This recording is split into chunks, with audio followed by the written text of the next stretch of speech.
ប្រវត្តិក្រុងភ្នំពេញ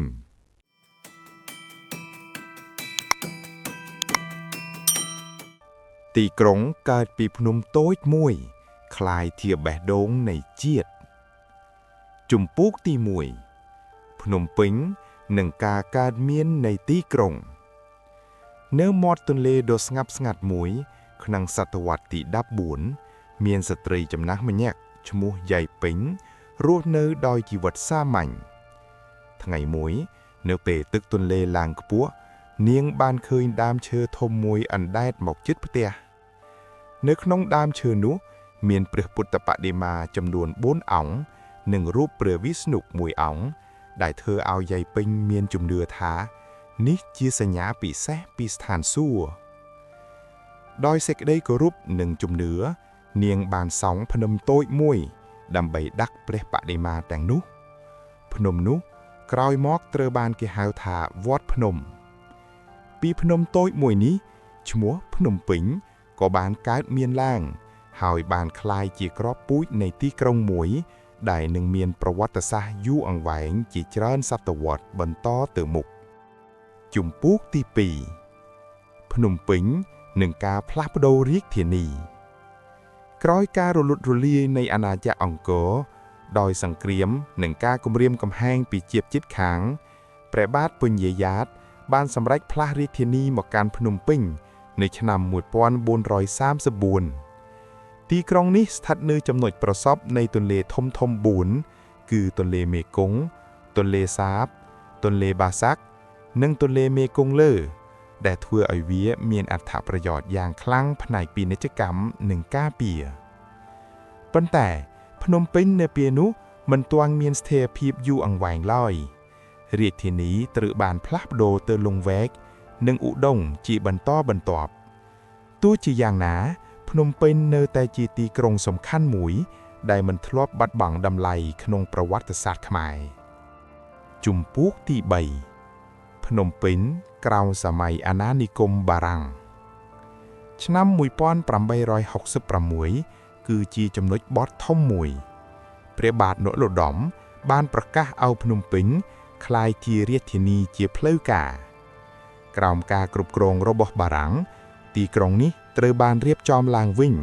ដោយផ្លូវត្រង់អគារបែបអឺរ៉ុបសាលារៀនមន្ទីរពេទ្យនិងទីផ្សារធំភ្នំពេញក្លាយជាទីក្រុងទំនើបបំផុតមួយនៅអាស៊ីអាគ្នេយ៍ហើយបានហៅថាគុជអាស៊ីជាទីក្រុងដែលរួមគ្នារវាងវប្បធម៌ខ្មែរនិងអឺរ៉ុបយ៉ាងស្រស់ស្អាតជំពូកទី4ទីក្រុងស្ងាត់ស្ងាត់នៅសម័យខ្មែររ៉មឆ្នាំ1975ភ្នំពេញបានធ្លាក់ចូលទៅក្នុងភាពងងឹតខ្មែររ៉មបានបញ្ជាឲ្យប្រជាជនចាកចេញពីទីក្រុងក្នុងរយៈពេលតែប៉ុន្មានថ្ងៃផ្លូវដែលធ្លាប់មានសម្លេងជីវិតคล้ายជាស្ងប់ស្ងាត់ផ្ទះអគារនិងសាលារៀនត្រូវបានទុកចោលភ្នំពេញបានคล้ายជាទីក្រុងគ្មានមនុស្សរស់នៅមួយក្នុងប្រវត្តិសាស្ត្រពិភពលោករយៈពេល4ឆ្នាំនេះជាស្នាមរបួសជ្រៅបំផុតក្នុងចិត្តប្រជាជនខ្មែរជំពូកទី5ការកើតឡើងវិញនិងភ្នំពេញសម័យថ្មីកាលឆ្នាំ1979ភ្នំពេញចាប់ផ្ដើមដកដង្ហើមវិញប្រជាជនត្រឡប់មករស់នៅកសាងផ្ទះកសាងជីវិតនិងកសាងសេចក្តីសង្ឃឹមឡើងវិញពីសូន្យសពថ្ងៃភ្នំពេញជាទីក្រុងទំនើបមានអគារខ្ពស់ផ្លូវធំនិងជាមជ្ឈមណ្ឌលសេដ្ឋកិច្ចនយោបាយនិងវប្បធម៌របស់ប្រទេសកម្ពុជាបើទោះជាឆ្លងកាត់ការឈឺចាប់និងការបាត់បង់យ៉ាងច្រើនក៏ភ្នំពេញនៅតែឈររឹងមាំដូចជាភ្នំតូចមួយដែលកើតឡើងពីជំនឿរបស់យាយពេញកាលពីសតវត្សរ៍មុនយ៉ាងនេះជំពូកទី6ភ្នំពេញនិងជីវិតមនុស្សតាមដងទន្លេភ្នំពេញមិនអាចបំបែកចេញពីទន្លេបានឡើយតាំងពីដើមឋានៈទន្លេមេគង្គទន្លេសាបនិងទន្លេបាសាក់បានផ្ដល់ជីវិតដល់ទីក្រុងនេះមនុស្សរស់នៅតាមមាត់ទន្លេធ្វើនេសាទធ្វើស្រែធ្វើពាណិជ្ជកម្មតាមទូកនៅព្រឹកព្រលឹម អបស្រាស្រាគ្របដណ្ដប់លើទឹកទន្លេសំឡេងចែវទូកនិងសំឡេងជីវិតបានបង្កើតជាបេះដូងរបស់ភ្នំពេញទីក្រុងនេះកើតឡើងមិនមែនពីថ្មឬអាគារទេប៉ុន្តែកើតពីជីវិតមនុស្សនិងទឹកទន្លេចំពោះទី7វត្តអង្គការនិងជំនឿខ្មែរភ្នំពេញគឺជាទីក្រុងដែលវត្តឈររួមជាមួយជីវិតប្រចាំថ្ងៃវត្តភ្នំវត្តឧណ្ណាលោមវត្តសារវ័ននិងវត្តជាច្រើនទៀតមិនត្រឹមតែជាកន្លែងបួងសួងទេប៉ុន្តែជាមជ្ឈមណ្ឌលការអប់រំនិងសីលធម៌ជំនឿខ្មែរបានធ្វើឲ្យភ្នំពេញមានព្រលឹងព្រះសង្ឃក្មេងៗអ្នកចាស់សុទ្ធតែជាខ្សែបណ្ដាញមួយដែលភ្ជាប់ទីក្រុងជាមួយវប្បធម៌បុរាណជំពូកទី8ភ្នំពេញក្នុងសម័យសង្គមរាស្ត្រនិយមក្នុងទសវត្សរ៍1950ដល់1960ភ្នំពេញបានឈានដល់ចំណុចរុងរឿងមួយទៀតក្រោមការដឹកនាំរបស់សម្ដេចព្រះនរោត្តមសីហនុទីក្រុងនេះ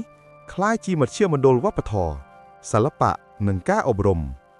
រោងភាពយន្តបទចម្រៀងស្ថាបត្យកម្មសម័យថ្មីបានបង្កើតអត្តសញ្ញាណថ្មីឲ្យភ្នំពេញអគារដូចជាពហុកីឡដ្ឋានជាតិនិងសាលាមហោសថជាសញ្ញានៃក្តីសុបិនរបស់ជាតិមួយ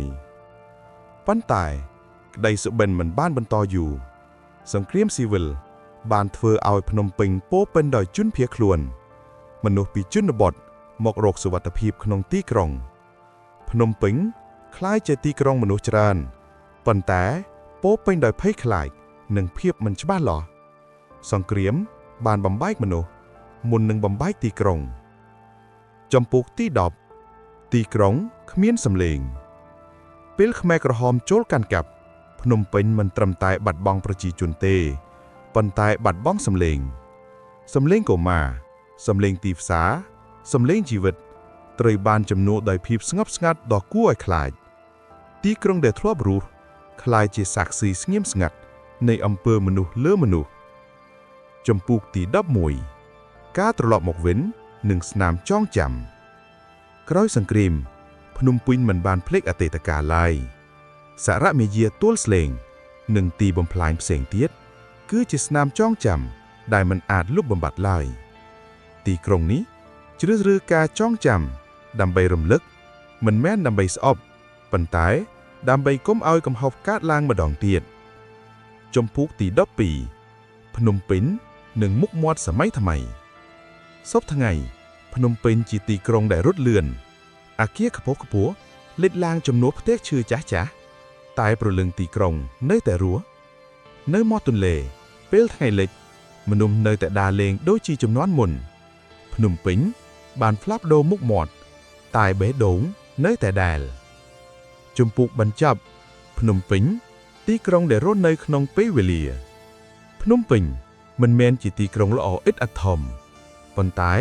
វាជាទីក្រុងពិតក្នុងការឈឺចាប់ពិតក្នុងការតស៊ូពិតក្នុងការរស់រានពីភ្នំតូចមួយដល់ទីក្រុងមួយដែលមិនធ្លាប់ដួលភ្នំពេញនៅតែឈររងចាំអនាគតជាមួយអតីតកាលនៅក្នុងបេះដូង